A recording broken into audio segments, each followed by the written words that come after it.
Hello everyone, कशा आहात सगळे? कालच एसबीआयचा रिझल्ट लागलाय. आता मुलांचं कन्फ्युजन आहे, नवीन मुलांचं पण आणि जुन्या मुलांचं पण. नवीन मुलं म्हणजे ज्यांचा थोडासा अभ्यास झालेला आहे, जुने मुलं म्हणजे ज्यांचा बऱ्यापैकी अभ्यास झालाय तरी पण कन्फ्युजन आहे. तर बघा, दोघांसाठी मी सॉर्ट आउट करून सांगतो.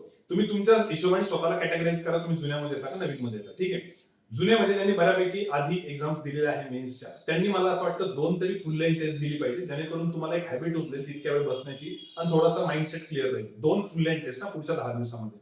आणि सर सेक्शनल सेक्शनल मला वाटतं कॉन्ट लॉजिक इंग्लिश प्रत्येकाच्या 2 तरी द्यायला पाहिजे. ठीक आहे.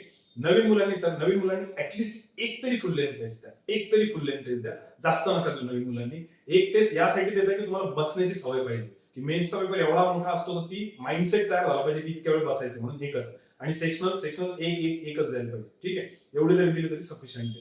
सर म्हणजे पुढच्या 10 दिवसामध्ये फक्त 2 फुल लेंथ द्यायच्या जुन्या मुलांनी, नवीननी एक. आणि सेक्शनल 2 6 आणि यांच्या 1 3. बस एवढंच पुढच्या 10 दिवसामध्ये. का?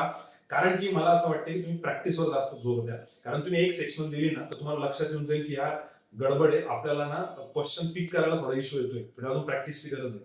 त्याच्यामुळे प्रॅक्टिसवर भर द्या. मग प्रॅक्टिसचं कसं करायचं?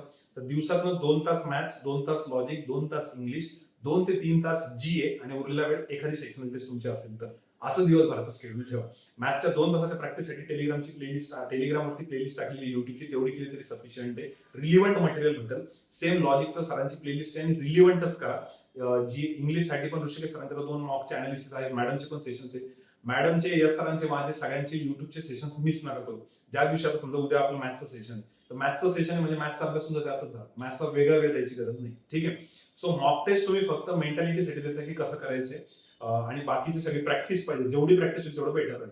सर आता जीएचं सांगा. जीएचं ओम सरांचा व्हिडिओ येईलच, पण जीएचं मला वाटतं 2 तासाचं तुमचं छानपैकी रिडिंग पाहिजे आणि 1 तासाची क्विज पाहिजे, ज्याच्यामध्ये मस्त काम होऊन जाईल. Practice plus quiz. आणि क्विजचं आवर्जून अनालिसिस करा. ठीक आहे. अनालिसिस नाही केलं तर गडबड होऊन जाईल. डिटेलमध्ये आपण वीकली टॉक मध्ये बोलूच, उद्या पण आपलं सेशन आहेच. पण आज धनंजयचं एक सेशन आहे, ते आवर्जून करा. ऑफलाईन बॅच, ऑफलाईनच्या स्टुडंट्सने, ऑनलाईनचं पण त्याचं आपण अरेंज करू.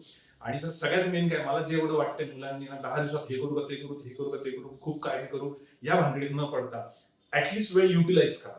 मॅथ्सचं 2 तास तुम्ही युट्यूबची प्लेलिस्ट करा किंवा कॉन्टचं टेलिग्रामचं सेशन करा किंवा काहीतरी करा, किंवा इंग्लिशचं पण ते होऊ द्या. फक्त रिलिव्हंट पाहिजे आणि झालं पाहिजे. मग एकटं करा किंवा ग्रुपमध्ये करा, काही प्रॉब्लेम नाही. ठीक आहे. बाकी आपण पुढच्या युट्यूब सेशनला भेटू, त्यामध्ये सगळं डिटेलमध्ये डिस्कस करू. चलो, stop here. Thank you. Bye bye. Good day.